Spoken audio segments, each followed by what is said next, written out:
Если бы у меня в 2015 году был проект серверов как Cybershock, я бы играл гораздо лучше. Это уже часть моей жизни.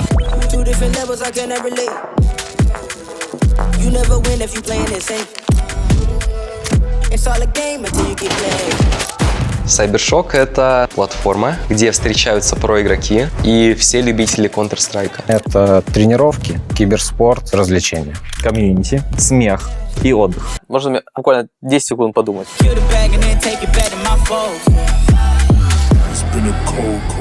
Это один из самых сложных бизнесов, которые я знаю. Те, кто играет Counter-Strike, вероятнее всего, они точно знают о кибершоке. Уникальность, дружелюбие, тренировки. Честно, очень сложно максимально. Спортзал для киберспортсменов. КС, тренировки, друзья. Мы реально поменяли образ поведения людей. Тренировки, скилл. Да, подскажи еще два слова. Уникальность. Давай так. Тренировки, скилл и прогрессия. То, что мы сделали, это реально упрощает и улучшает игру.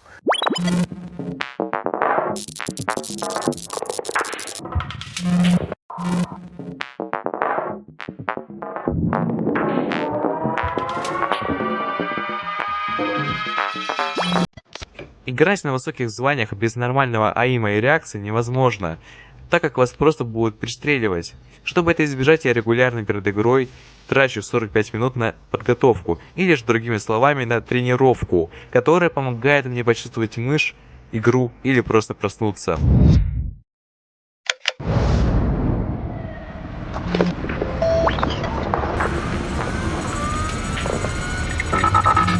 Cybershock очень интересный проект, потому что спустя полгода, если что, это был 2020 год, нам пришло сообщение от CS Money: мы хотим купить 10% вашего продукта.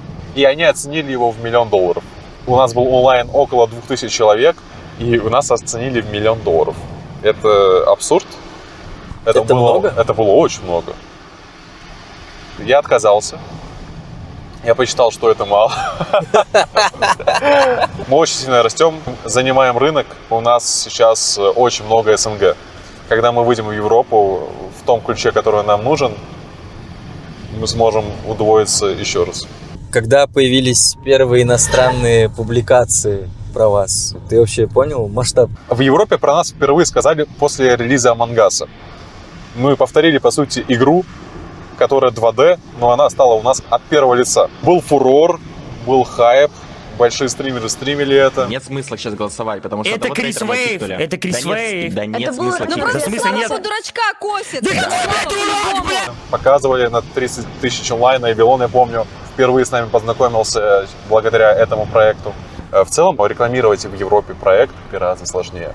В СНГ мы все хотим стать лучше, тренироваться, изучать, как можно стать лучше, чем вчера, по стрельбе, по пониманию игры.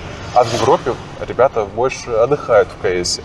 И поэтому зайти на сервер, где играть ретейк либо десматч, что это вообще такое? Объясните, зачем мне это делать? Я что, на работе? Дайте мне просто поиграть 5 на 5 на фейсе, либо в премьер. Вообще, КС это СНГ игра. Я тебе серьезно. То есть она в Америке? В Америке абсолютно эта игра не интересна. Интересно? Вообще нет. В Америке любят Valorant, в Америке любят Call of Duty на PlayStation. Они больше по консолям. Чтобы у человека в США был компьютер дома, но это прям молодец. Поэтому самые лучшие игроки мира чаще всего из СНГ. А с правообладателем, кстати, были проблемы в Among Us формате? Нет, никогда не было проблем. Нет. Что будет самым сложным в масштабировании за пределы СНГ? Я думаю, Китай, он закрыт. То есть, чтобы выйти в Китай, тебе нужно понять, как выйти в Китай. Это очень сложно. Это не просто зайти и закупить рекламу в Польше. Если что, в Китае закрытая КС. Там нет стима. Там даже кровь не красная, она черная. И вместо стикеров с черепом там противогаз. Выйти туда будет сложно, тем более... просто прийти мне и сказать: ребят, привет, я Эрик, блогер, помогите мне выйти, там такое не сработает. В целом, знаешь, когда ты что-то делаешь очень хорошо, по-любому какой-то китаец сделает это уже гораздо лучше, чем ты.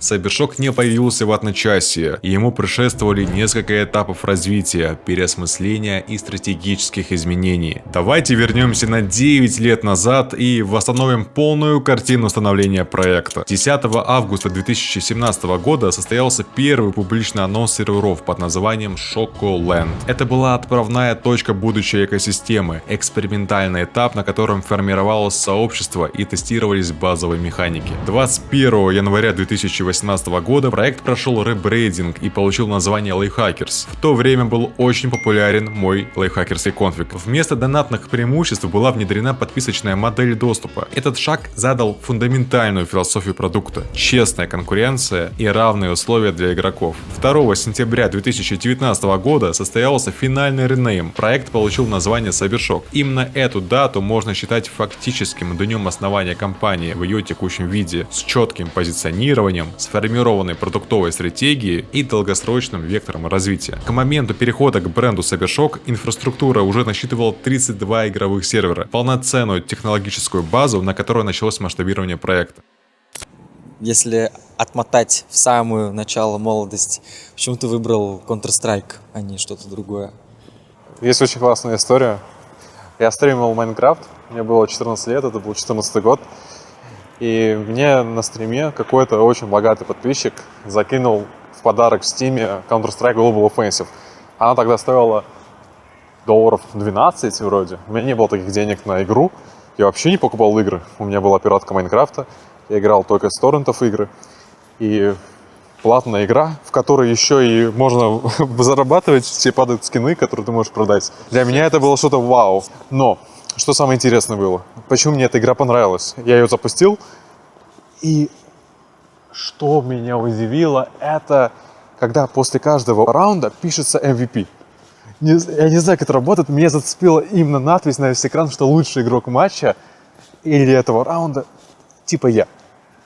У меня какое-то сыграло эго какое-то, я хотел всегда, чтобы писало, что лучший игрок я. То есть вот эта постоянная конкуренция, вот такая тестостероновская борьба в игре, мне она очень сильно нравилась. И 2 года подряд я играл в эту игру без остановки. Я точно об этом не жалею. А если бы ты выбрал Майнкрафт, что бы было сейчас? Знаешь, я в 15 или 16 году сказал, я хорошо, что ушел из Майнкрафта, он больше не будет расти. Я ошибся. Он сильно рос, но в целом аудитория там очень часто обновляется. То есть человек, который тебя смотрит, он через 2 года перестанет тебя смотреть. Потому что они взрослеют, детки. Дети взрослеют. Интересы меняются каждую секунду. Будет, да? А КС — это игра на веки. Меня будут смотреть текущие подписчики и через лет 15. Я очень рад, что я выбрал ту игру, которая будет на всю жизнь. И самое главное, что это самая богатая игра, можно сказать, по финансам. Лучший киберспорт, по моему мнению, это в КС. Торговля в КС. Продажи игр тоже в КС. Онлайн в Steam топ-1 это КС. Какое было везение, что я выбрал именно ту игру, которая оказывается лучшая в мире.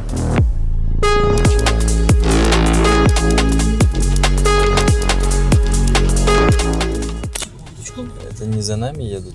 Не-не-не, за синей машиной. За синей машиной. Все нормально, Вов? Тебе было 19-20 лет, когда уже ты управлял серверами, разработчиками, бюджетами. Ты вообще понимал масштаб всего того, что ты делаешь? Я на самом деле всегда знал, что у меня стрельнет какой-то проект, потому что вместо какой-то разгульной жизни подростковой я выбрал именно бизнес делать. Невозможно там успеть и успеть в бизнесе. Поэтому я понимал, что у меня очень сильно качаются скиллы, софты в управлении всеми этими бизнесами. Я хорошо чувствую ту нишу, в которой я сейчас есть. То есть, если взять КС, я как будто на 90% понимаю, что в ней происходит, какая у нее целевая аудитория, что было раньше и что ее ожидает дальше. Поэтому в целом у меня всегда было ощущение того, что я делаю это все не зря. И столько времени инвестирования в одно русло, в одно дело, оно всегда окупается. Просто непонятка была, когда именно это случится. Когда вы последний раз были в отпуске? Это хороший вопрос. В отпуске последний раз были, мы катались со всеми ребятами, разработчиками и так далее в Казахстан на турнир PGL-ку, вот. И все. У нас так был корпоратив, мы смотрели турнир, отдыхали там, получается, 3 или 4 полных дня. Было прям очень классно. Ну, это такой мини-отпуск. А если говорить прям отпуск полноценный, в 2022 году отпуск полноценный. 3 года назад? Да. Ну, вообще, если быть прям вообще честным, то мы брали отпуск 15 декабря вот того года. Но мы просто сидели и играли в компьютер. И все. Ну и работали иногда. Подожди, вы 6 лет существуете? 6 лет проект существует, да. То есть из них 4 люди работали без выходных? Да. Я думаю, что они видели, что я не отдыхаю, я ебашу каждый день, они просто делали то же самое. И они не хотели быть хуже. Мне кажется, я повлиял хорошо на них. Раньше у нас у всех была проблема с тем, что если мы на 2 часа поменьше работаем, мы себя чувствуем убого, мы, значит, сегодня не проделали ничего. Последние 2 года, субботу, воскресенье отдыхаю. Я могу не заходить в Discord, и меня не будет кошмарить в голове, что я сегодня не был в Discord. А чем жертвуете, исходя из такого графика работы? Нормальным режимом жизни, нормальным сном. Но, так сказать, мы уже привыкли, потому что удаленная работа, она все-таки намного лучше, чем офисная, потому что ты в любое время можешь проснуться, в любое время можешь кофе себе, чай приготовить, покушать, отдохнуть, выйти из дома, ты тоже можешь в любое время, как бы тут нет никаких ограничений, это все-таки классно. Вот. Но есть минусы в такой работе, потому что когда ты просыпаешься, ты уже, по сути, на работе. В этом есть такой небольшой недочет. Вот. Но мы постоянно сидели дома очень долго, но решила эту проблему заведение собаки. Мы стали намного чаще быть на улице, как минимум 2-3 раза в день. Это разбавило нашу жизнь, так сказать. Вот. Поэтому животное – это топ. Он медвежонок, скажи. Прям медведь такой. Вставай. Молодец. Так. Если бы мы чаще игрались, у него бы намного лучше получались. Давай, вставай. Давай. Идем. Давай. Иди. Прикольно, да? Прыжок. Молодец. Так, прыжок. Так, тихо. Лапы, оба. Лапы. Пока-пока. Ой, ты молодец какой. Ой, ты вообще чемпион. Чемпионский корк.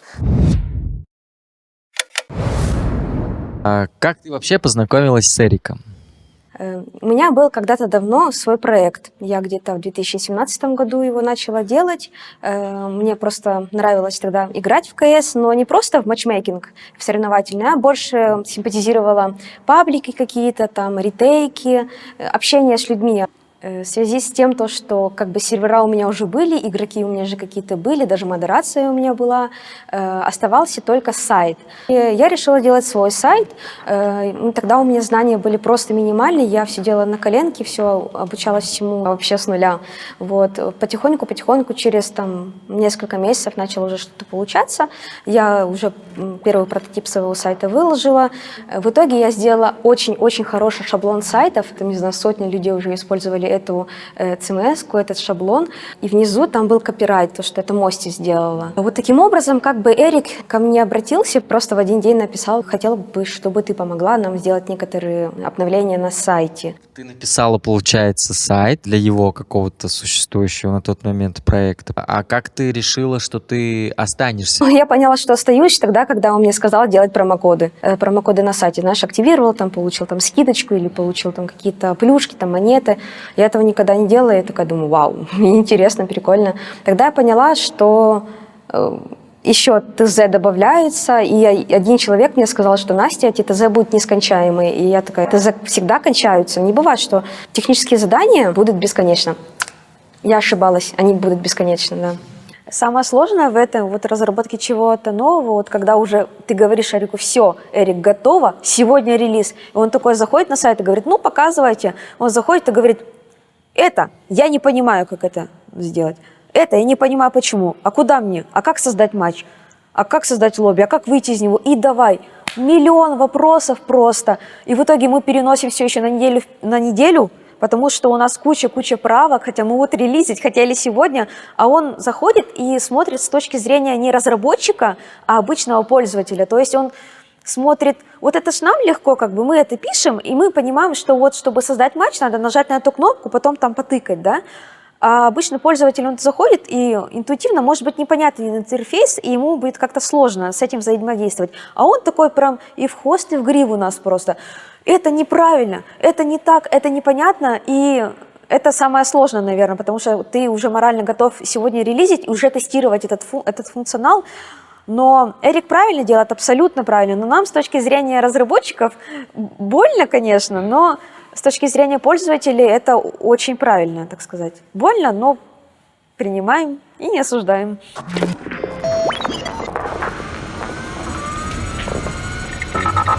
Тазик с Дженго. Короче, он умеет играть в Дженгу большой. Он может доставать эти бруски. Но, да, он умеет прям бруски доставать. Тань, ты рыжий наглый. А куда ты встал? Ты уже наелся. Все, уже все. Они, кстати, еще воруют бруски и убегают. Да. Аккуратно. Не верхнюю, ты же знаешь, что верхнюю нельзя. Ты говно мелкое. Нет. Ты читер, нельзя. Вот это называется читерство. Да. Давай. Вот, смотри. Молодец, молодец, давай, умница. Каким-то чудом я вышел на Анастасию. Она в тот момент владела очень классным продуктом для CS комьюнити. Она делала модульные сайты для серверов. И я ей написал сообщение. Интересно ли тебе поработать в Сайбершоке? Он уже так назывался. И она ответила «да». Вот, и я считаю, что вот эта дата, когда я ей написал это сообщение, началась настоящая история Сайбершока. Какая у нее роль сейчас в команде? Она начинала с фуллстака. Она занималась серверами, сайтом, фронт и бэк. Одна? Одна. Она работала 24/7. Да, она делала все. Тебя это не смущало? Меня это смущало, но у меня не было такой насмотренности. Я думал, обычно просто, вроде нормально, так и должно быть. Я сейчас понимаю, что она просто дикая. Но она делала все сама. Вот, и потихоньку мы добирали сотрудников, и я пытался постоянно сделать так, чтобы она меньше работала. Я даже сейчас говорю нашим главным сотрудникам, разработчикам, чтобы они бы уже успокоились, потому что они все еще работают сами. Хочешь их разгрузить? Конечно, я очень хочу их разгрузить. Тимлиды принимают решения при подборе сотрудников каких-то? Конечно, да. Я занимаюсь только маркетингом. Никогда, ни в коем случае я не буду влезать в техразработку. Зачем мне влезать в то, где я слаб? Точнее, даже не слаб, я же нихуя не понимаю. Я визионер. Я только слежу за проектом, смотрю, что в нем нужно добавить, что нужно изменить, и каких людей добавить в проект, чтобы он улучшился. В этом огромная особенность. Если взять 24, 25, 23 год даже, я могу просто даже не заходить на Сайбершок на сайт. Я могу не заходить в рабочий чат, в Discord. Я знаю, что там все хорошо, и ребята знают, чем занимаются, и над ними не нужен лишний контроль. И когда я это понял, это был 22 год, я понял, насколько мне повезло. Ты представляешь, что ребята во всем лучше, чем я? Вот абсолютно во всем. Офигеть. И какой был шанс того, что вот эти люди, которые лучше и умнее меня, управляют проектом, который называется моим именем, и я им владею. Это просто везение, что я собрал таких людей вокруг. Очень интересный момент. У нас нет какой-то корпоративной культуры. Я думал, я приглашу сейчас каких-то сотрудников, и они скажут, почему нет четких задач, почему нет четкого родмапа. Я пробовал сделать корпоративную какую-то культуру в проекте, какие-то созвоны раз в день, дейлики, так сказать. Какие-то вот эти вот четкие задачи. Ты должен это сделать сегодня, либо штраф, либо завтра ты должен это сделать в последний момент. Все. Не получилось. Вообще не то. Сейчас есть система? Сейчас система, она есть, но не такая грубая, как в других компаниях. У нас реально все на флексе, все отдыхают, кайфуют, и мы все равно первые на рынке. Расскажи, пожалуйста, про первые месяцы работы в Сайбершок. Какими они были? Они были сложными, очень сложно морально и очень сложно вообще, потому что проект... во-первых, мне казалось, что это что-то такое нереальное. Казалось, что как может такой проект выжить, на него столько много тратилось, именно по сервера, там с экономикой все очень было плохо. Я думала, столько трат, а выхлопа, я там видела цифры, выхлопа от этого очень мало. И когда мне Эрик вот позвал на постоянку, я еще такая сомневалась, думала, как бы, ну, проект просто исчезнет, а мне что потом делать. Вот, но первые месяца, когда я уже поняла, что, ну, как бы я вот тут остаюсь, все, они были тяжелыми, потому что у нас многие моменты были неприятности в работе. Наш сайт сильно был подвержен атакам, там было мало совсем защиты, можно сказать, ее вообще не было, потому что, ну, занималась не я этим всем, а другие люди, которые пришли еще до меня. То есть я просто пришла уже доделывать. Парочка людей, они начали очень сильно дудосить это, то есть вести атаки на сайт.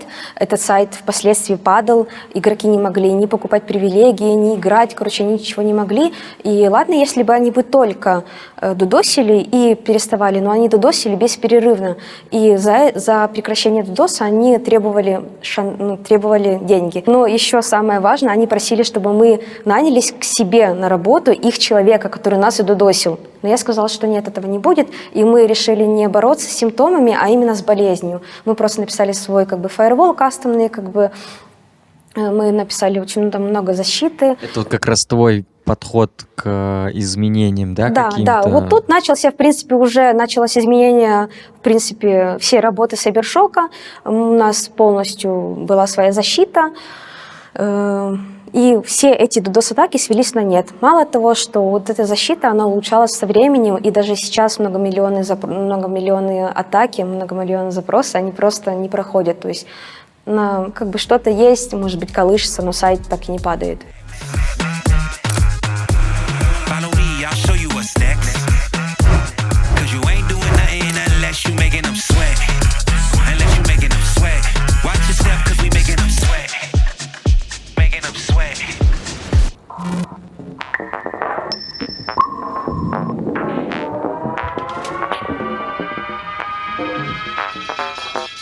Расскажи вообще, для кого существует и создан проект Cybershock?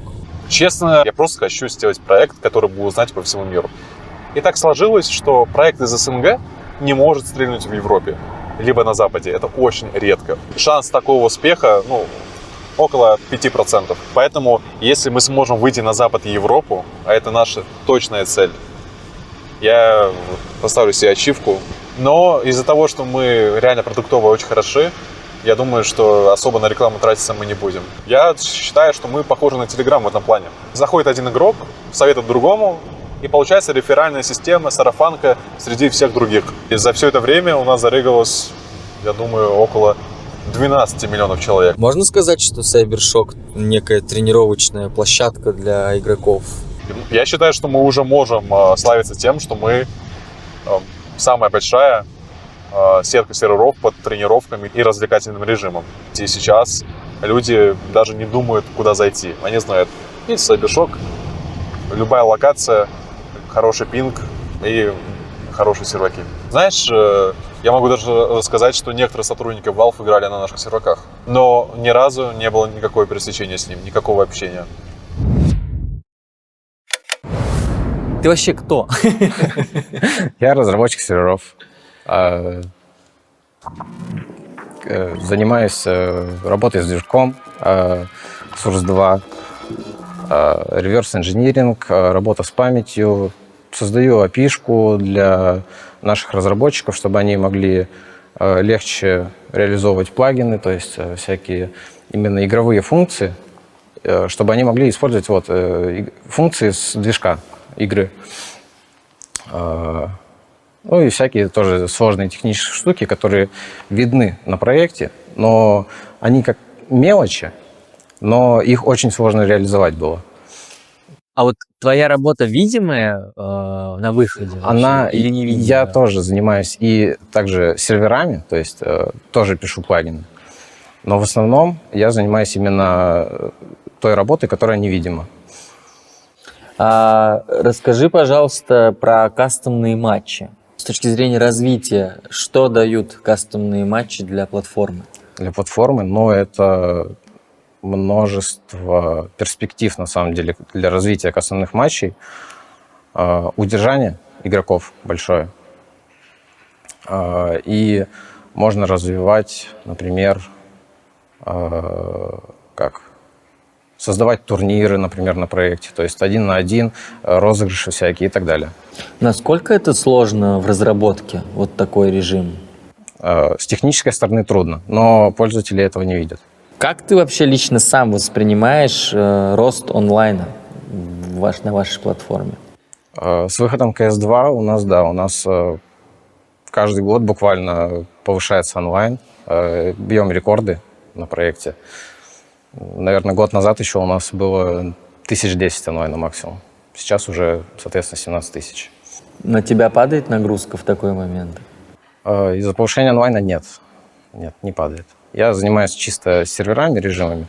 А с повышением онлайна, скорее всего, наши другие разработчики, Валера с Настей, они добавляют серверы, занимаются закупкой серверов на хостингах. В какой момент вы поняли, что система матчей стала отдельной экосистемой в вашем проекте? В какой-то момент мы поняли, что достигли потолка.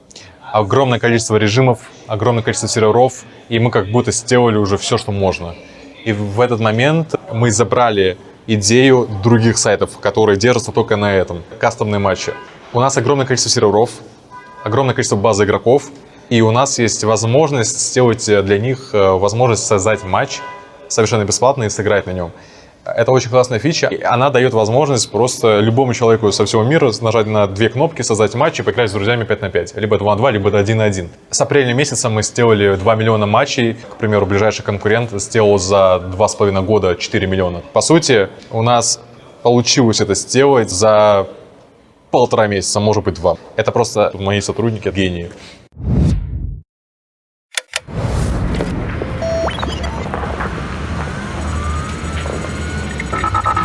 Как ты вообще стал модератором, тимлидом? Ну, тут долгая история. Изначально я был игроком, потом меня добавили в этот как раз-таки чат, который был на сайте. Я его модерировал, удалял вот этот весь спам. И параллельно с этим я присылал много багов в поддержку. Баги именно касательно сайта и серверов. Ну, изначально все было в таком порядке. И в один момент мне один из руководителей проекта, была Настя, она написала мне в личку, и потом я начал ей присылать все в ЛС. Это было продуктивнее, удобнее, и потом в один момент я играю, и мне приходит сообщение от нее, что есть слот на поддержку сайта. То есть поддержка — это которые люди принимают жалобы от игроков и там решают всякие проблемы с серверами и так далее. Я согласился. Поработал я на этой роли примерно год, около того. Еще параллельно с этим мне предложили роль одного из главных модераторов проекта. Это просто человек, который следит за модераторами поменьше и там что-то им подсказывает и так далее. Потом в один момент случилась неприятная ситуация в проекте. Не буду вдаваться в подробности. И просто мне предложили роль руководителя поддержки. Изначально я к ней не стремился, у меня даже мысли не было. Но раз предложили, я не могу отказать. И я уже на роли лидера поддержки примерно 4 года. Почему именно тебя выбрали? Это самое почти начало развития Сабершока, и я прямо присылал очень много багов. Не просто присылал, а еще старался что-то дополнять от себя, какие-то предложения по улучшению, то есть даже создавал документ текстовый с списком, что можно пофиксить и что можно исправить. Меня, видимо, заметили. И, насколько я слышал, даже этот документ попал Эрику на глаза, и он меня тоже увидел. А ты вообще с какой целью играл раньше? Знаешь... А делать нечего? Была такая искринка все-таки заиграть. Я в душе понимал, что у меня ничего не получится, но все равно я играл, тренировался, что-то старался сделать. Тем более, когда был вариант подняться немного за счет миссий на фейсте. Тогда это было выполнимо, но сейчас я смотрю, это полная хуйня. Как ты выбирал людей? Интуитивно или же все-таки по каким-то навыкам и скиллам? Знаешь, в любом бизнесе самое главное, как я уже говорил, это люди. И когда ты продаешь компанию, ты процентов на 70-80 продаешь людей, которых ты собрал вокруг этой компании. А остальное это уже просто там, код. И, конечно, с людьми мне очень сильно повезло. И находила их случайно. Это те люди, с которыми я мог бы дружить. Это очень важно. Потому что есть такие сотрудники, которые, наверное, лучше в своем деле, но с ними просто невозможно общаться, невозможно вести беседы. И я раньше брал очень много людей, которые были джунами. Наш фронтендер Никита, он приходил на проект джуном. И сейчас, я могу сказать, что он уже ближе к сеньору. Он работает в проекте у нас уже около 3-4 лет. И весь сайт, который у нас есть, это сделал один фронтендер. И мне очень нравится, что наши сотрудники помогают друг другу во всем. То есть Никита это просто фронтендер, но на самом деле он занимается огромным количеством вопросов по UX. Если ему что-то не нравится, он не будет фронтить. Он придет в беседу и скажет: нет, ребят, вот это нелогично, надо менять. Я не буду это фронтить. Но он, конечно, будет это фронтить, но он всегда скажет свое мнение. Если бы были бы такие матерые, опытные ребята с хорошим портфолио, там по 5-10 лет опыта работы в каждой нише, которую ты брал по профилю, был бы проект таким, как он сейчас есть? Я, скорее всего, выбирал людей, которые не самые опытные, только потому, что у меня не было денег. То есть, когда приходили эти ребята, они получали зарплату 60 тысяч рублей, 50, может быть, даже меньше. Я помню, что Никита получал зарплату около 35, как фронтендер. Но такие суммы, это просто смешно. Сейчас столько денег не получает даже условно СММщик. Это самое важное. У нас все сотрудники играют в КС и играют на Сайбершоке.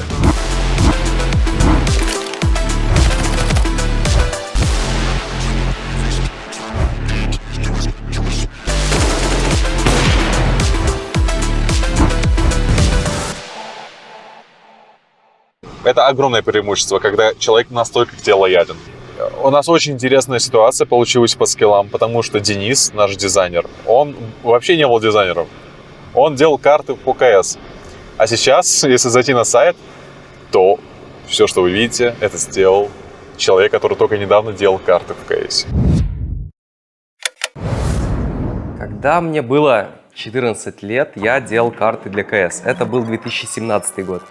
Я делал карты, играл с друзьями, и одна из этих карт залетела, и Эрик сделал на ней ролик. Это была карта вышибалы, ролик с дилайтом. И тогда, после того, как он записал этот ролик, он написал мне его ВКонтакте, то, что респект за карту. Вот так мы и познакомились. Я помню день какой-то. Эрик попросил помочь мне как дизайнеру с картинками для уже появившегося Кибершока. Я их отправил, на утро я просыпаюсь, и я добавлен в беседу Кибершока во ВКонтакте. Я как-то заспавнился в этой беседе и с тех пор из нее не выходил. Я занимался многим, то отмонтировать ролик для поста, то сделать посты, то придумать идею для розыгрыша. И самое долгое место, где я задержался, это поддержка. Я просматривал комментарии, отвечал игрокам. И работая в поддержке, я видел запросы игроков, фичи, которые они хотят, проблемы, на которые они жалуются. И так я начал потихоньку изучать фигму, визуализировать всякие свои первые дизайны. Например, профиль игроков, который сейчас есть на сайте, это, можно сказать, мой первый дизайн, который сразу же был апрувнут, и он до сих пор сохранился. И вот так я все чаще общался с дизайнерами, и в какой-то момент я начал делать дизайнов больше, чем отвечал в поддержке. И я закрепился как дизайнер. У меня была еще забавная история, как я нашел операционного директора. Был 2018 либо 2019 год. Я стримил на Твиче, и у меня был розыгрыш, где выиграл человек под именем Кукушкин. Я по какой-то причине, непонятной мне до сих пор, сказал ему, что я тебе не буду отдавать приз, в целом ты мне не особо нравишься, давай следующего. Я просто скипнул победителя, который выиграл заслуженно. Чувак, я запутался, что было бы честнее. Давай я лучше просто... И лучше забудь про этот конкурс, потому что как-то уже непонятно стало. Я не знаю, зачем я так сделал, но спустя месяц он публикует видео на свой канал, где я, видя Шрека, хожу по болоту, напевается какой-то рэп, просто издевательство надо мной. Это упрек за то, что я его скипнул. И я посчитал, что, такой человек продвинутый в этом плане, так быстро за 2 или 3 недели сделал материал, заказал музыку. Я ему написал, спасибо, давай пообщаемся. Я не помню точно причину, но я просто его закидывал задачами. И в конце концов он уже начал принимать задачи по Сайбершоку. К вам приходит запрос, да, как вы на него реагируете? Именно от игроков жалобы? Да. Вот именно эту вот конструкцию можешь рассказать? Как работает модерация? В общем, игрок, если видит нарушение на сервере, он просто через чат отправляет команду тикет и указывает там читерство какое-то там или оскорбление. Эта жалоба приходит к нам на сайт, модератор ее видит, принимает и уже заходит на сервер. И так, в принципе, и у всех, и у Agile, и у тир-модераторов, и у ХНС, они просто реагируют по жалобам. То есть нет такого, что модераторы сидят на серверах 24/7 и всегда мониторят. Это невозможно сделать, потому что серверов 1000. Куда столько модераторов? Откуда их столько взять? А есть какие-то критерии санкций для нарушителей? Как вы их наказываете, так скажем, плюс-минус? Тут, если брать самое жесткое нарушение, это мошенничество у нас, оно наказывается навсегда. То есть баном навсегда мы блокируем аккаунты без возможности уже когда-либо зайти. Но, как показывает практика, они создают новые аккаунты. То же самое и читеры, и другие нарушители. Мы просто их баним, и все. Это самое жесткое нарушение, это мошенничество. То есть на втором месте это бан за читы. Он выдается на 2 года, и остальное уже мелкие нарушения. Там скинченджер какой-нибудь, АХК-скрипты, там уже бан 14 дней, и уже далее по уменьшению. А как ты думаешь, что помогло повысить вашу репутацию в комьюнити? Я думаю, что мой канал очень сильно помог проекту для его лояльности и прозрачности. Я снимал регулярную рубрику, где я модерирую проект. И из-за этих видео люди понимали всю внутрянку, как все устроено, как работает, за что меня забанят, а за что не забанят, сколько модераторов и как я отношусь к проекту. Это все очень сильно сближает клиента с проектом. Как я уже говорил, на маркетинг мы тратили минимальное количество денег. Все потому, что у нас работает очень классно медиа. К примеру, у нас самый большой YouTube-канал про видеоэссе. Также у нас огромная СМИ, называется NoRetake. А также очень классно выстроенная система покупки рекламы. То есть мы тратим на нее очень мало, но скупаем очень хороших, талантливых ребят. И этим всем управляет человек по имени Игорь Филиппов. У вас очень огромная аудитория на YouTube. Расскажи, как вы его качаете. Ой, наш YouTube — это моя самая большая гордость. Пока что самый классный проект, который я когда-либо в своей жизни делал. Мы прокачиваем этот канал, делая на него, наверное, самый классный брендовый контент в нашей сфере. У нас крутая команда, маленькая, но очень крутая. И я считаю, что у меня получается соблюдать ту самую очень тонкую грань, где я делаю контент на интересные для людей темы, но при этом мой контент не является какой-то жвачкой, которую ты посмотрел и забыл. Там всегда есть подробный ресерч, там всегда очень выверенный сценарий, какая-то аналитика, ну и, конечно, профессиональная работа диктора и монтажера. Олег и Денис у нас большие молодцы, как и мой младший сценарист Никита. Мое первое касание с Сайбершоком произошло в 2019 году, когда у меня была своя группа ВКонтакте, где я постил разный контент про CSGO и особенно киберспорт в ней. Тогда Сайбершок покупал у меня рекламу, и я познакомился лично с Эриком на почве того, что я давал разные комментарии и предложения насчет текстов на сайте проекта. Я довольно хорошо разбираюсь в текстах, и я предлагал много разных классных улучшений, которые в итоге дожили и до сегодняшних дней. Но сильнее всего наши отношения развились в 2020 и 2021 году. Тогда я осуществил свою старую детскую мечту и стал блогером. Я начал делать ролики на свой личный канал про киберспорт.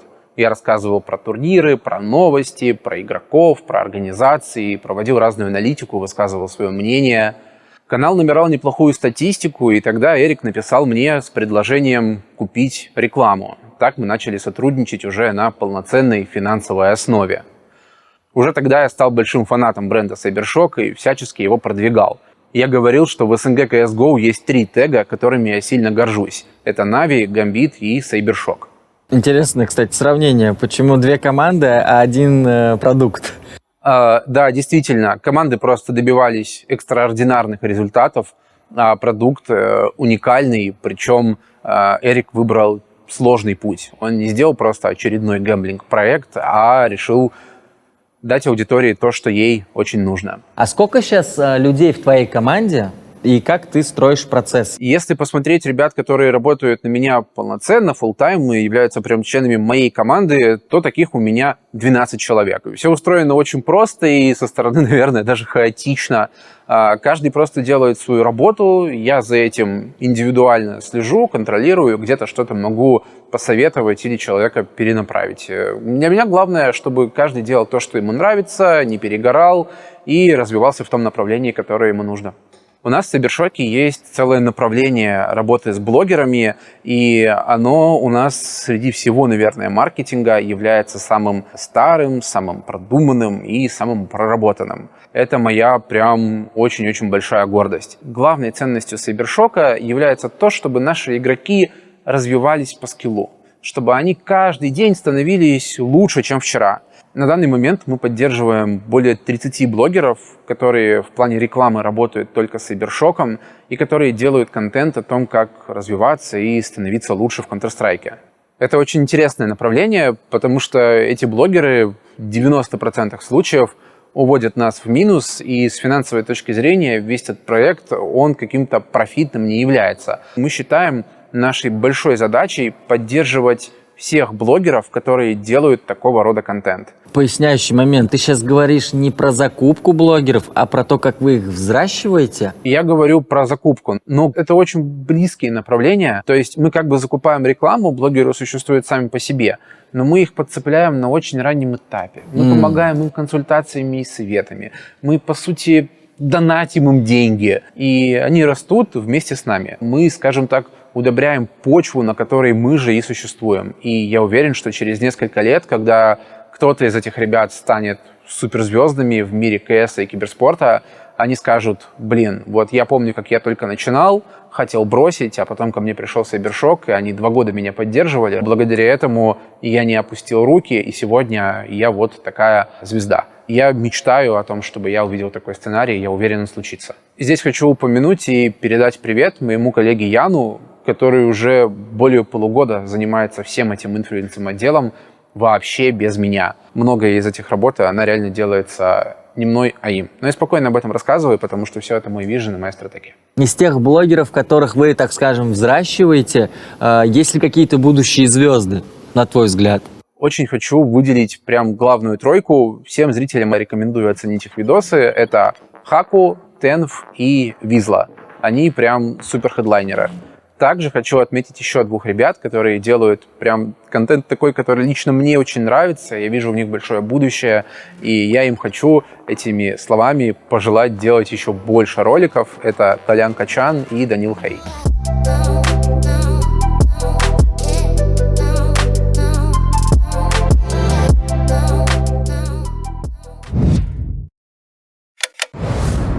Ты за что конкретно отвечаешь?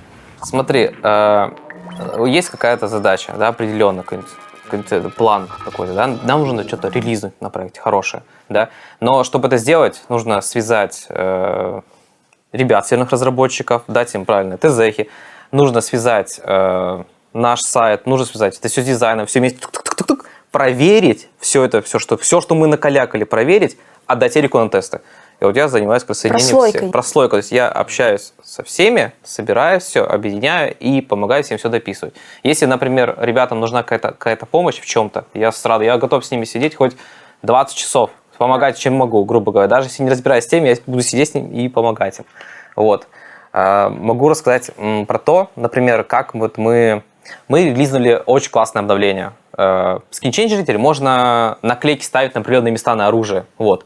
То есть и кажется, что это типа на сайте ты выставляешь наклеечки, разным крутишь, вертишь, и прям в игре они у тебя обновляются в реальном времени. Да? Вроде звучит просто, но это на очень... оружие имеется в виду, да, на оружие, на скине. Вроде звучит просто, но нифига не просто вообще. И задача, она крупная, обновление очень классное, игрокам мега понравилось. Но как оно делалось? В течение 2 недель... Ночами сидели просто, да, вот он с Димой. Ну что, Никита сидел, пытался. То есть Никита наш фронтенд-разработчик, тоже мега классный парнишка. Вот. Но так как у него нет опыта в CS-ке, да, он не мог взять формулу навесить. Там уже нужно одни формулы навесить на другие. То есть перевести с веба формулы на формулы игры. Вот в чем прикол. И в итоге я такой беру... Через 2 недели ничего не получается. Беру Диму, говорю, Дима, пока не сделаем, в выходных тебе не видать. Беру Диму, и мы идем колбасить. За 2 дня мы все сделали. По формулам, по адаптации, по расположению, все великолепно, все прекрасно. Я пишу Никите, а Никита уже такой подрастроенный, он такой, блин... Ну, это не камень в огород, если что, извини, что перебиваю, это не камень в огород Никите. Просто он реально правда сложно. Молодец, просто это было правда сложно. Сложная задача, то есть одному не справиться никак.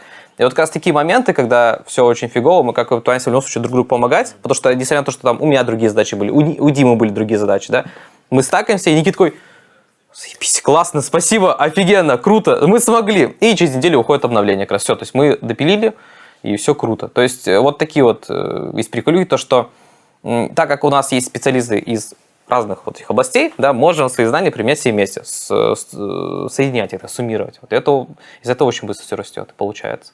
Вот. Как вы вообще ладите друг с другом во время рабочего процесса? Как мы ладим друг с другом? Ну, бывают ли разногласия какие-то? Да, на самом деле бывает. Лично друг с другом, так как мы как бы вместе, приходится просто находить какие-то компромиссы, доказывать друг другу, почему это надо сделать так или иначе. Часто не сходимся в мнении, мы просто делаем либо как я скажу, либо как он скажем, и сцепя зубами просто все. Ну, вариантов нет, ссориться из-за этого тоже глупо, потому что мы все равно останемся как бы в проекте вместе. Но... А были ли ситуации из-за правоты одного или неправоты другого, что-то крашилось и руинилось, например, в работе вашей? Ну, прям такого страшного вроде не было, да. В основном просто, скажем, есть те или иные решения, да, которые надо принимать в той или иной разработке. Давай приведу пример. Да, даже не о нас, а в общем. Смотри, например, есть какое-то обновление, которое сказал Эрик, пришел, сказал, ребята, надо делать вот это. Да? Например, давайте там сделаем так, чтобы все стреляли пейнтбольными шариками на серверах разного цвета. Вообще клевое обновление, говорит. И я такой говорю Эрику, блин, очень классно, давай ты добавлять. И Настя приходит, такой, вы что, дурачки? Какие пейнтбольные шарики на серверах? Типа, не надо этого делать. Ну и вот. Чаще всего в таком случае мы этого не делаем. Да. Как бы, то есть, Если какая-то абсурдная идея, на которую лучше не тратить время, наше драгоценное, на которое мы можем более полезные обновления или более срочные, мы этого просто не делаем. Но по большей части мы пытаемся слушать друг друга и доказать, почему это надо или почему это не надо. Но часто приходится доказывать даже не нам друг друга, а Эрику. Вот. Эрику, да, но он слушает и как бы понимает, и не осуждает. Не осуждает. Вот.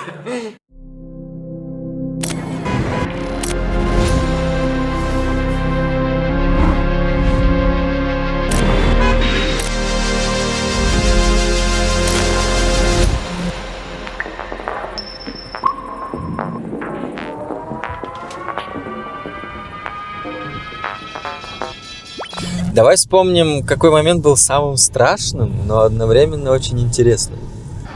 Переход CSGO на CS2. Это очень страшно. По сути, новый код, новая игра. Все, что было там, все наши разработки, все наши амангасы, все наши карты, они удаляются. Но мы к этому хорошо подготовились. Опять же, потому что очень хорошая команда. Мы сделали это первыми в мире. Наши конкуренты открылись спустя 2 месяца. Что ты сделал в первый день, когда об этом узнал? Мы зашли все в Discord, были в шоке, но в целом мы на это все смотрели положительно, потому что новый движок, он дает больше свободы. Мы так думали, но оказывается нет. Ребята вовремя сообразили, что меняется код игры и нужно заранее подготовиться, и они это сделали.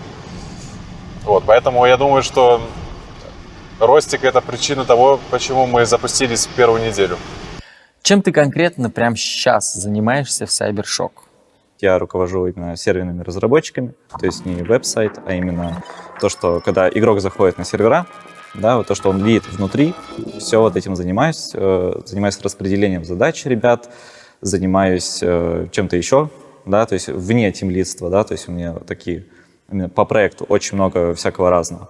Вот. Но основная моя род деятельности — это приоритеты, да, чтобы ребятки быстро делали самое нужное, чтобы пользователи это видели. В чем заключалась твоя задача конкретно, когда вышла CS2? Но тут надо уточнить. Есть просто 3 момента, да, когда слили в марте билд, да, именно первый, самый-самый первый, когда около сентября начали выдавать бетки людям, и когда она уже вышла официально для всех. Вот мы про какой период? Давай про все 3 проговорим. Про все 3. Да. Настя говорила, что ты бегал полгода и просил, чтобы всех пересадили на C++. Да, вот получается как раз-таки, когда там в марте или в мае слили первый билд именно CS2, да, когда еще никто его не получил, просто люди могли побегать, открыть эту игру и так далее. В чем была проблема? Мы видели игру, мы не могли запустить, точнее, могли запустить сервера, но не могли даже там присоединиться к ним. Проблема заключалась в том, что никто не знал, когда хотя бы первые бетки выдадут вообще. И у меня как бы такая случилась паранойя о том, что вот они уже дропнули первый билд, вообще откуда-то люди появились. И я думаю, что они должны там уже как бы скоро выпустить эту самую игру. И как раз-таки в период лета, да, я ребятам долбил, ребята, говорю, они точно должны дропнуть где-то как раз-таки осенью. Я прям параноил. Наши ребятки на самом деле не особо верили, но я их задрачивал и говорил то, что, надо. Реально надо. Типа, они оплатили курсы, мы переквалифицировали C++ разработчиков, что очень хорошо, что мы так выстроили, как говорится, систему, что мы работали попарно. Мы учились попарно. Я учился с Дмитрием Хейзом, также 2 других разработчика, они как бы учились вместе.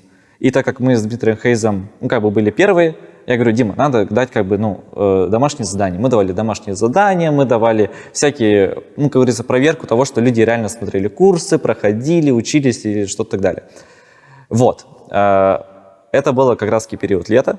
Мы уже что-то могли, мы что-то там как-то практиковались с Димочкой, делали что-то. И вот наступил, получается, сентябрь, 1 сентября, когда начали выдавать волну беток. То есть наш сотрудник один получил бетку именно CS2. И вот с тех времен мы прям...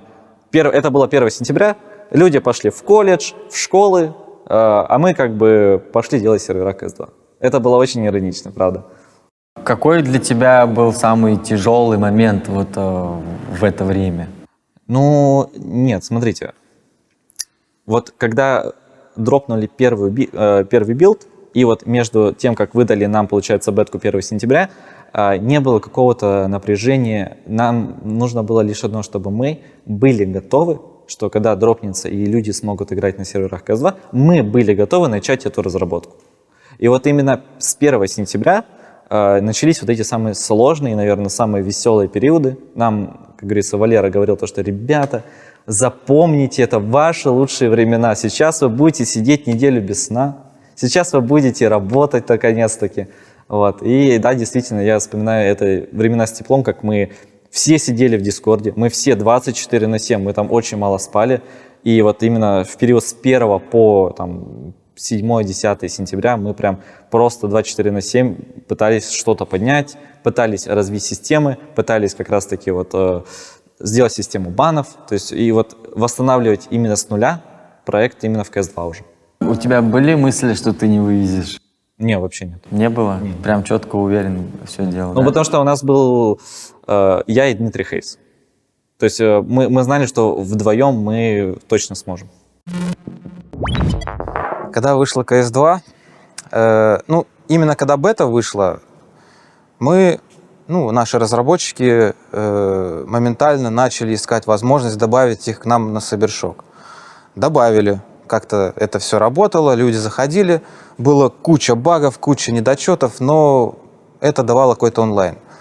В плане модерации эти сервера никак не модерировались, потому что игра новая, админка ее просто нет, и мы ничего сделать не сможем. Единственное, что мы могли делать, это какие-то там обходными путями банить этих всяких богоюзеров с помощью там специальных команд. Потом CSGO удалили полностью, это через несколько месяцев, наверное, я не помню. И наши разработчики полностью начали работать с CS2. И на тот момент у нас были огромные проблемы. Около, наверное, недели, может быть, даже более. Чтобы не спиздеть, наверное, несколько недель, наверное. Модерация ничего не могла делать. Вообще ничего. У нас не было ни банов, ни мутов, ничего. А жалобы приходили только в Discord. И все. И почему они не могли отправлять с сервера? Потому что в CS2 не было меню. В CSGO слева на экране были менюшки. Можно было отправлять жалобы, там любая навигация была. В CS2 это не добавили, следовательно, жалобу никак нельзя отправить. Наши разработчики постепенно, через несколько недель добавили баны, потом муты, потом кик и так далее. И потихонечку наши модераторы начали банить уже через сайт. То есть не через сервер, как это было изначально, а именно через сайт. Даже до сих пор уже прошло 2 года, и до сих пор многие банят через сайт. Хоть и появилась менюшка, но это уже удобно, это приелось, и зачем что-то менять? Я могу рассказать, как я встретил переход в CS2, но это личная история. И я очень сильно болел, и там история в том, что мне пришлось встать и работать. Я тогда поехал в довольно долгую командировку в Тбилиси. Только-только я, приехал, недели еще не прошло, мы сняли квартиру с Денисом, с дизайнером Сайбершока, и время было где-то 2 или 3 часа ночи. Я пытался заснуть, но я не мог, потому что я очень сильно болел. Я простудился очень-очень жутко, и я лежал, и меня настолько сильно трясло и знобило, что было, честно говоря, сложно даже собраться с силами и просто подышать. Я помню, как я лежал, офигевал с того, что со мной происходит это в другой стране, и помню, как я дал себе обещание, что если мне станет хотя бы на 1% хуже, то я пойду будить Дениса и вызывать скорую. И лежу я в таком состоянии, офигеваю от того, что со мной происходит, как тут, время, напомню, примерно 2 часа ночи, открывается дверь в мою комнату, там стоит Денис и говорит мне: «Игорь, ты не спишь? Там вышла CS2». Пришлось вставать и работать. Что делать? Я здесь не святой, также встал и работал весь мой проект. Наш проект. Много было негатива от пользователей? Вот здесь всем игрокам Cybershock шлю рукопожатия, обнимашки и лучи добра. Потому что от комьюнити мы столкнулись только с пониманием. Люди прекрасно понимали, что Valve, они не просто выпустили обновление, они дропнули, по сути, новую игру, и что мы за 15 минут серваки не поднимем. И поэтому люди поддерживали нас в том, чтобы мы работали над восстановлением проекта, по сути, на новом фундаменте. А когда все стало нормально, овации вы получили свои? Да, мы получили похвалу от комьюнити, и она была более чем заслуженная, потому что пока вся сфера, вся индустрия лежала или только начинала вставать на четвереньки, Cybershock уже уверенно шел покорять CS2. Слушай, а можно этот переходный момент назвать неким международным медиабумом для Cybershock? Вот этот период, когда CS2 только вышла, определенно можно назвать международным мировым медиабумом про Cybershock. Потому что Cybershock во всем мире, например, в Европе, он не так известен, как в СНГ. И там про нас, знало довольно мало людей. Но игроков там много, и нам было сложно наладить с ними коммуникацию. И поэтому, когда вышла CS2, сложилась такая мемная ситуация, что все проекты, на которых люди привыкли играть, они лежали, они попросту не работали, а играть люди хотели. А вот Cybershock, пожалуйста, у него есть серверы там в Литве, во Франции, в Германии, где только нет. И все у них работает прекрасно, пожалуйста, заходите. Поэтому мы, не вложив практически никаких денег в рекламу, получили очень много трафика и очень много признания именно в мировом международном комьюнити.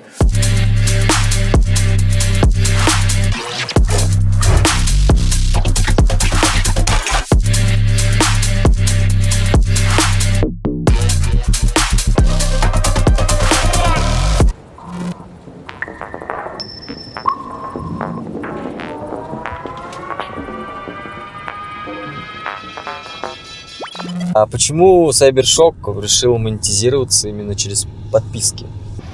Это так странно. Я в нее верил, и это оказалось не ошибкой, потому что сейчас подписочная система — это тир-1 во всем мире, во всех стартапах. Я хотел очень сильно сделать проект не pay to win. И этим мы славились. Нас выбирали люди из-за того, что у нас нельзя было купить то, что влияло на твою игру. То есть, представьте, есть Cybershock, сервер паблика, и какой-то конкурент. На паблике конкурента вы можете купить админгу за 500 рублей и удамажить любого человека, кикать любого персонажа, делать что угодно, вы там бог. У нас ничего нельзя было сделать. Покупая подписку, у тебя максимум менялась кастомизация профиля, добавлялись какие-то очки, и у тебя мог выпасть какой-то дроп скинов. И еще появилась версия Lite, да? Да, в какой-то момент мы добавили подписку вторую, которая стала дешевле. Я понял, что нужно давать выбор тем, кто хочет премиум, кто-то хочет поменьше. И Lite очень сильно помог. Если сейчас суммировать, то 70% людей, которые купили подписку, они сидят на Lite. И, кстати, что, но серваки все зарабатывали на каких-то ангелах, спанч бобах и так далее, внутри серваков. Но мы первые, кто сделал рекламное агентство. В 2022 году к нам пришел первый спонсор, букмекер Winline. И тогда уже проект изменился. В этот момент я понял, что все, это уже серьезный стартап, который может стремиться развиваться дальше. 3 года мы работали с Winline, мы сделали классные продукты, запустили предиктор. Эта идея появилась у меня, когда я смотрел Евро 2024. Меня пригласили друзья поучаствовать в предикторе от УЕФА. Мне очень сильно понравилось, и мы просто это повторили.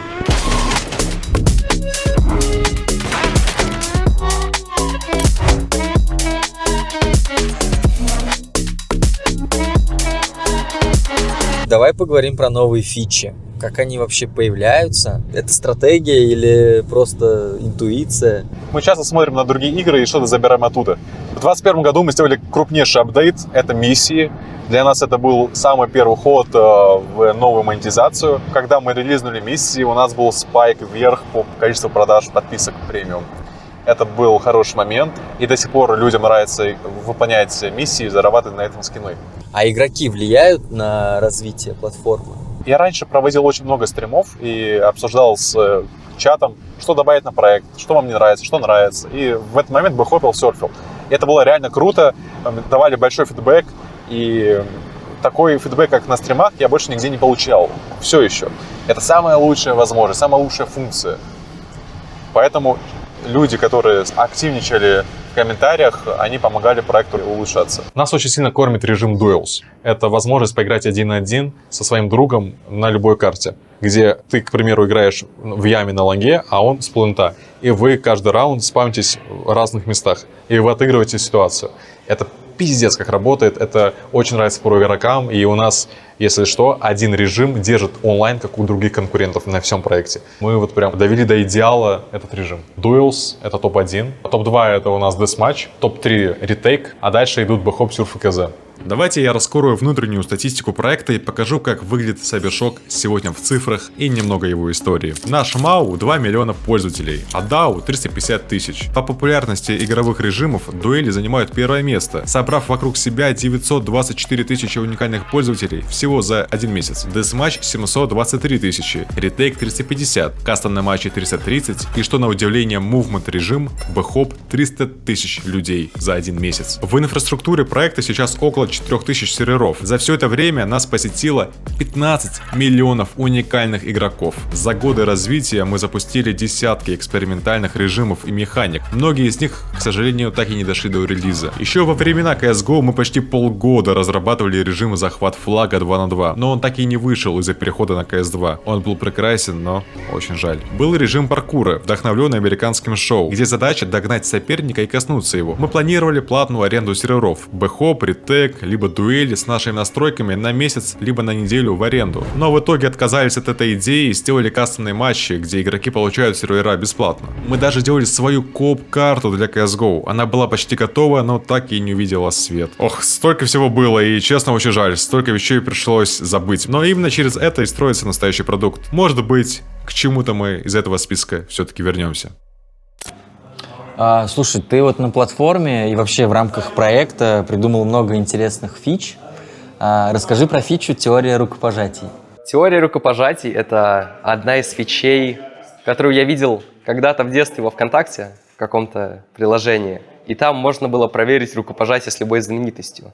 И однажды я задумался, что у нас же есть понимание о куче игроках. У всех игроков есть Steam-профили, в Steam-профиле есть друзья.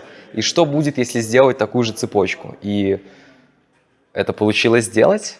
И, например, играя в ММ, можно проверить любого игрока и узнать то, что у вас, оказывается, есть два общих друга и насколько тесен мир. Вот, очень рекомендую всем проверить. А в чем концепция вот именно теории рукопожатий внутри платформы Cybershock? Теория рукопожатий у нас на сайте работает так, что ты указываешь ссылку на Steam-профиль человека, которого ты хочешь найти, и он проверяет через открытые источники. Система пробегается по списку друзей разных людей и составляет разные цепочки. И, например, у меня, наверное, есть 10 разных вариантов, как я бы мог подружиться с Гейбом. И я знаю, к какому человеку обращаться по порядку, с кем надо дружить, и так я могу дойти до Гейба. Фича, которая сделалась на коленке, потом стала одной из легендарных. Слушайте, тут можно сказать на самом деле несколько. Одной из самых, которых давнишних, это в 2020 году, это был скинченджер. Скинченджер — это просто как это вау-пушка, это произошло неожиданно. Я просто Эрику пишу, что я хочу сделать скинченджер. Такого никто не делал вообще до этого на сайте. То есть он всегда был скинченджер на сервере, там была менюшка такая, ты не видел картинку, как выглядел скин, ты просто видел название, там то, что это АК-47, там Safari Mesh, там все такое. То есть по названию человек не понимает, что это за скин, который не разбирается в них. А я предложила сделать, чтобы прямо на сайте были картинки. То есть, и чтобы картинки, чтобы ты менял, и оно сразу же, менял на сайте, и оно сразу менялось на сервере. То есть прям супер пушка, функция отличная. И это произошло так быстро, вот эта вот функция. Вот мы в релиз это ввели, она настолько быстро появилась, и она настолько сильно подняла вообще все. И мне еще нравится дроп скинов. Это тоже никто не делал, это дроп скинов на сервере. Вот ты играешь, и на сервере мог тебе выпасть, если ты имеешь премиум подписку, дроп, вот этот как раз скин, который можно вывести в Steam. Это вот тоже никто не делал, это была просто нереально классная штука. Ты мог реально получить скин и вывести его в Steam. Просто это тоже взорвало все. Как ты думаешь, появится ли на сервисе Cybershock какая-то новая игра? Да, эта игра состоит из 4 букв. Должна была появиться еще года 3 назад. Я надеюсь, что в этом году это изменится. И знаешь, на самом деле, я вообще не против по Майнкрафту сделать серваки.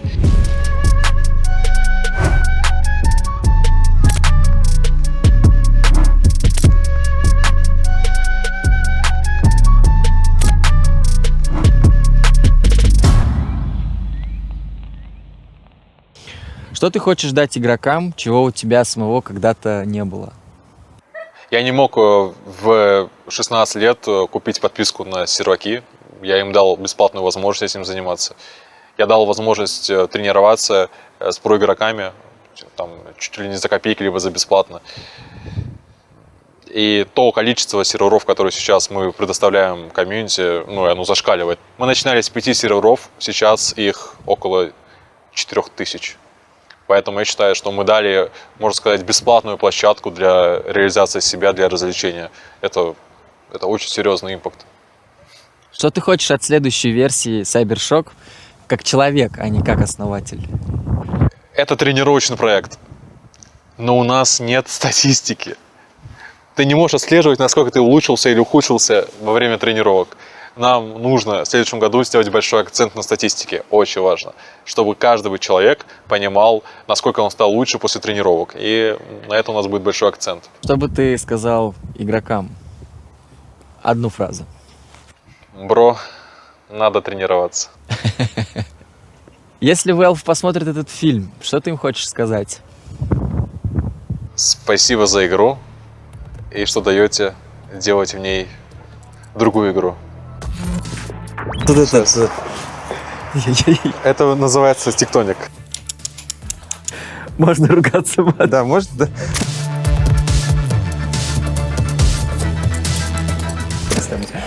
Оп. Собаки, лапу. Передаю привет любимой девушке Карине. Пил когда-нибудь текилу? Нет. Натуре! Минут 40 еще здесь находиться, потом сесть мне за руль. Да. Руку давай. Пошла жара, бля.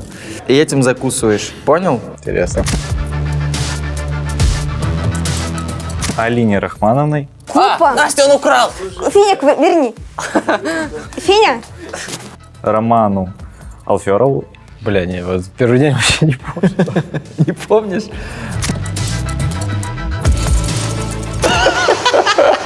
Такой типа ненаигранный. Так, ладно, давай. И Михаилу Тихонькову. Ну чё? Заходите все. Все, всем спасибо, смена окончена.